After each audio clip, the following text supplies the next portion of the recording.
नमस्कार, V news में आपका स्वागत है। मैं हूं बलवीर वैद। आइए देखते हैं आज की ताज़ा तरीन खबरें। हमारे महानगरपालिका में सुखदेव दरवर्षी करके बहुत बड़ा भ्रष्टाचारी अधिकारी है। मैं तो बोलूंगा चोर अधिकारी है।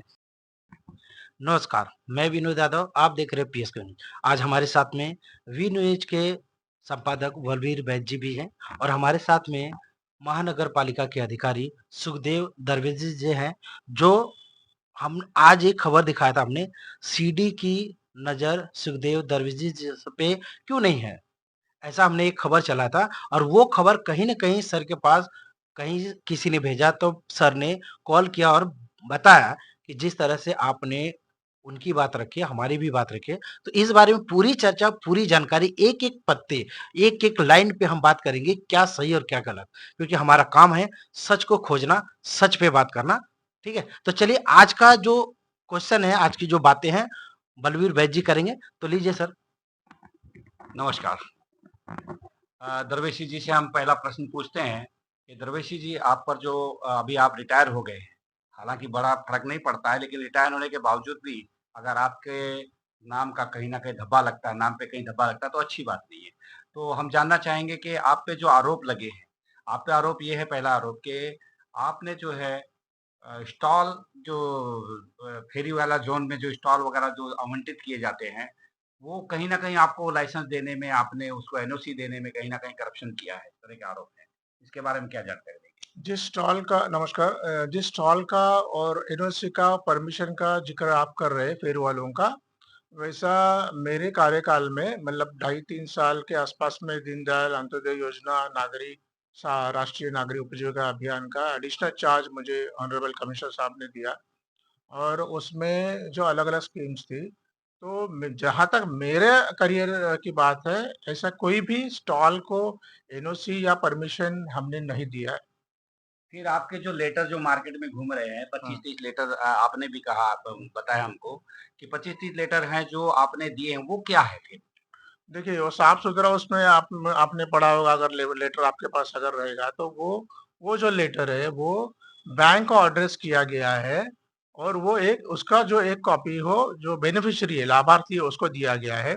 वहाँ पर कहीं भी ऐसा मेंशन नहीं किया है कि आपको नार का दाखला दिया है, आपको परमिशन दिया है, आपको परवाना दिया है, आप यहाँ पे स्टॉल लगाओ, यहाँ पे आप दुकान खोलो, यहाँ पे आप गाड़ा बनाओ, यहाँ पे आप बिल्डिंग बनाओ। ऐसा कोई भी इस्तेमाल वहाँ पे लेकिन ऐसा है, जब 2022 और 2024 तक जब वो स्कीम बंद थी या वो उसके तहत जो है एनओसी या प्रमाण पत्र देना बंद था, तो आपने फिर वो पत्र कैसे जारी किया? ये उस वीडियो में सुनील शाह जी ने ये सब आरोप आपके ऊपर में लगाया था। देखिए, ऐसा प्रमाण पत्र नहीं है, अभी मैंने जिक्र किया आपसे, और ये सेंट्रल गवर्नमेंट की स्कीम है, दीनदयाल अंत्योदय योजना और राष्ट्रीय नागरिक उपजीविका अभियान। उसमें अलग-अलग योजनाएं हैं, बराबर है। तो अभी लोगों में ये गलतफहमी है कि फेरी वाले को इसमें कोई भी लेटर नहीं है। वहां पे प्रधानमंत्री स्वनिधि जो योजना है, पंतप्रधान स्वनिधि योजना, उसमें नागरिकों को 10,000 पहले वक्त, अगर वो उसका अगर रिपेमेंट करते हैं, तो दूसरी बार 20,000 वो रिपेमेंट कर दे, तो तीसरी बार 50,000, ऐसा वो एक अलग योजना है। उसमें महानगर पालिका ने, जो गवर्नमेंट ऑफ इंडिया ने हमें जो टारगेट दिया था, उसमें 24,000 से ज्यादा फेरी वालों को हमने ये स्कीम का लाभ दिया है। वो 106%, 106% हमने उसमें योजना में हमारे शहर के फेरी वालों को लाभ दिया है। अभी जो लेटर की आप बात कर रहे हैं, वो सेल्फ एम्प्लॉयमेंट प्रमोशनल प्रोग्राम का जो लेटर है, उसमें है। उसमें 50,000 से 2 लाख तक का जो बैंक को उनको कर्ज पुरौठा करने के लिए वो लेटर है, और बैंक को एड्रेस किया गया है। उसमें कहीं पे भी आपको ये नहीं दिखेगा कि ये परमिशन है, ये परवाना है। महानगर पालिका में नाहरकत दाखला और परवाना विभाग अलग-अलग है। प्रभाग समिति में अगर उन्होंने ऐसा कुछ नाहरकत दाखला दिया होगा, परवाना दिया होगा, तो मेरी जानकारी नहीं है। जहाँ तक मैंने 2.5-3 साल में जो मेरे प्रभाग समिति के जो समुदाय संगठक है, वो लेटर अगर उनके पीछे अगर लाभार्थी लगते हैं, उनका वो कर्ज अगर मंजूर करना है, तो वो लेटर अगर वो प्रभाग समिति के समुदाय संगठक उन्हें मेरे पास लेके आए, तो मैंने वो लेटर 25-30 मेरे ख्याल से ज़्यादा नहीं होगा, 25 से 30 ढाई 3 साल में मैंने वो लेटर को साइन करके दिया है और वो समुदाय संगठक के पास उसकी कॉपी रहेगी और एक कॉपी वो लाभार्थी के पास हो सकती है, एक कॉपी बैंक को हो सकती है। बाकी नारकत दाखला, परवाना, स्टॉल, हैंडीकैप के लिए, फेरी वालों के लिए ऐसा कोई नहीं है। उसमें ही फेरी पथ विक्रेता सर्वेक्षण जो है, फेरी वालों का सर्वे करना, वो राष्ट्रीय फेरी वाला धोरण है। उसके तहत में हमने 2017 में 15,131 के आसपास में जो बायोमेट्रिक सर्वेक्षण किया था, लेकिन उस समय में वो सर्वे जो है वो बॉडी ने प्रभाग समिति से कंफर्म करने को ठहरा हुआ था, तो लेकिन प्रभाग समिति ने उसको पेंडिंग रखा। तो उसके बाद में अभी पिछले 5-6 महीने में हमने वापस वो ठहराव लिया। सब 9 प्रभाग समिति में उसका हरकत सूचना हमने मंगवाया। उसमें लगभग 65 हरकती सूचना आया है और वो सब पूरा डाटा हमने लेटेस्ट में वो पूरा जितने भी फेरी वाला की कमिटी नियुक्त की जाती है, अभी प्रोविजनल है, वो पूरा सर्वे का जो रिपोर्ट है, उनकी यादी है, वो कामगार आयुक्त पालघर वहां पे भेजकर उनसे फिर इलेक्शन होगा। इलेक्शन के बाद में पथ विक्रेता जो समिति है, शहर पथ विक्रेता समिति, उसका इलेक्शन होगा और उसमें वो जो चुन के आएंगे वो पूरे फेरी वाले के बारे में आगे का कामकाज करेंगे। अभी फिलहाल कुछ फेरी वाले के प्रतिनिधि है और हमारे ऑफिसर्स है, लेकिन ये प्रक्रिया के बाद में जो प्रोविजन है उसके हिसाब से काम होगा। ये सेल्फ एम्प्लॉयमेंट प्रमोशनल प्रोग्राम का और ये फेरी वालों का ये एक साथ में जोड़ना गलत है, दोनों अलग अलग चीज है। सुनील शाह है, इन्होंने 2 बार मेरा उनका बात नहीं हुआ, वो मेरे हमारे जो माननीय आयुक्त महोदय के जो हर गुरुवार को जो एक दरबार होता है, जनता दरबार होता है, वहां पे कुछ लेटर आए थे, वही आमने सामने हो गया है। अगर वो मेरे पास आके उनके पास जो भी जानकारी है मेरे सामने अगर रखते थे, तो मैं उसमें क्या है वो मैं सामने बताता था। जो बात ये ऐसे एक पत्रकार ने मुझे एक मतलब कोई अफसर का नाम नहीं है और जो वो एक लेटर में बहुत सारी चीजें मिटाई गई थी, वो लेटर लेके एक शिवानी दुबे करके एक पत्रकार है, वो मेरे पास आई थी 4 महीने पहले और उन्होंने मेरे से बात किया। तो मैंने उनको पूछा कि हमारा कोई भी अफसर अगर साइन करता है तो वो अफसर का नाम रहता है और ये मुझे जो लगता है कि हमारे डिपार्टमेंट का कोई भी अफसर की ये साइन नहीं है और मेरी साइन मैंने उनको दिखाया। हमारा सभी अफसरों का हमारे साइन के नीचे हमारा नाम रहता है, डेजिग्नेशन होता है, कॉर्पोरेशन का नाम होता है। तो ऐसा वो लेटर नहीं था। फिर मैंने क्या किया, वो चीज को मद्देनजर रखते हुए मैंने इमीडिएट पुलिस कमिश्नर साहब मीरा भाईंदर वसई विरार पुलिस आयुक्तालय और डीसीपी क्राइम। मैं जरा यहाँ से रुकूंगा आपको। हाँ। ये जो अभी आपने बोला कि आपने शिकायत दर्ज किया, ये जब उनसे हमने बात की तो उन्होंने कहा वो सब हमारे पास है। तो ये सब जानकारी होने के बावजूद भी आपके खिलाफ ये जो लेटर लिख रहे हैं, बोल रहे हैं। नहीं, ये तो देखो अभी वो मेरी अभी मेरा 33 साल का यहाँ पे नौकरी हुआ, तो ऐसी चीजें बहुत सारी आई है, लेकिन कोई भी तकरारदार हो, नागरिक हो, कोई भी आदमी हो, उसको वहां पर आकर कोई भी कर्मचारी हो, अधिकारी हो, उनके सामने वो चीज सामने रखनी चाहिए, बात करनी चाहिए, तब जाके उसको रियलिटी मालूम पड़ेगी। अभी ये सेल्फ एम्प्लॉयमेंट प्रमोशन प्रोग्राम हो, उनको पता है क्या फेरी वाला और उनको क्यों जोड़ रहे?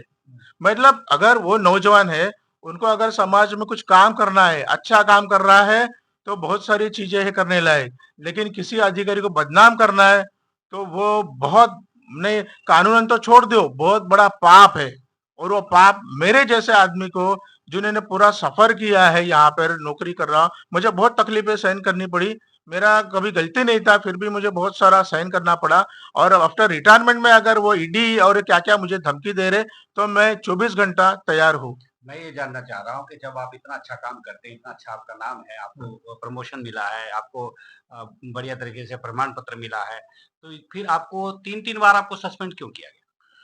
देखो, पहली बात तो पब्लिक को ये बताना चाहिए कि सस्पेंशन ये कार्रवाई नहीं होती है। सस्पेंशन मतलब कोई भी चीज के बारे में अगर इंक्वायरी करनी है, तो वो अधिकारी को, कर्मचारी को वो पोस्ट से घर पे मतलब वहां पे वो काम नहीं कर सकते, that is suspension. Suspension is not a punishment. मेरी एक चार्जशीट पे 6 बार इंक्वायरी हुई है, 6 बार। हर समय मुझे हाई कोर्ट में जाना पड़ा, फिर हाई कोर्ट से फिर मतलब एक चार्जशीट पे 6 बार इंक्वायरी, मतलब इतना कोई सहन नहीं किया होगा, इतना मैंने यहाँ पे झेला है। और फाइनली 6 बार इंक्वायरी करने के बाद में भी सब न्यूट्रल आ गया है। मैं कभी भी कहीं पे भी मेरा दोष नहीं था। ये जानबूझ के अभी वो बीत गया है, इसलिए किसने किया, कैसा किया उसके बारे में मैं बात नहीं करूँगा, क्योंकि अभी मेरा रिटायरमेंट है। वो पल थे, मेरे बुरे पल थे, वो निकल गए। लेकिन अभी सुनील शाह जी जो कर रहे हैं उसपे तो आप बोलिए खुलकर। देखिए, वही तो मैं बता रहा हूँ ना, उनको अगर कोई चीज़ अगर बात में रखनी है, तो सामने आके बात करना चाहिए था, बताना चाहिए था। या अगर ऐसा वीडियो वायरल कर रहे हैं, खुद को अगर उनको पॉपुलैरिटी चाहिए, तो ये गलत तरीका है। कानूनन तो मैं बहुत मैच्योर्ड हूँ। अभी मैंने 58 मेरा पूरा किया है उम्र का, तो उस नज़र से मैं हर एक चीज़ को देखता हूँ। अदरवाइज़ कानून में डिफेमेशन का केस मैंने ऑलरेडी मेरे वकील से बात किया है। गलत, गलत ही है। मैं गलत काम करता नहीं, इसलिए मुझे बहुत बार तकलीफ हुई है। एक चीज़ और भी होती है कि जनता के दरबार में जैसे अभी ये आप पे आरोप लग रहे हैं और भी अभी आपकी बात हम दिखाएँगे या बताएँगे, लेकिन इसके बावजूद हम चाहते हैं कि आप और वो आमने-सामने 1 टू 1 अगर आप लोगों से बात हो जाए प्रेस के सामने, तो आप क्या इसके लिए तैयार हैं? इमीडिएट अभी इसी वक़्त, क्योंकि मेरे खिलाफ जो गलत जो आरोप है ना, मैं सहन नहीं कर सकता हूँ।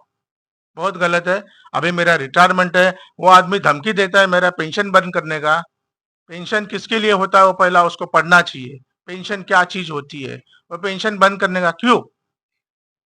सुनील शाह जी, सुनील शाह जी अगर बात को सुन रहे हैं तो जिस तरह डिबेट की बात हो रही है, सर तैयार हैं डिबेट करने के लिए। क्या आप तैयार हैं?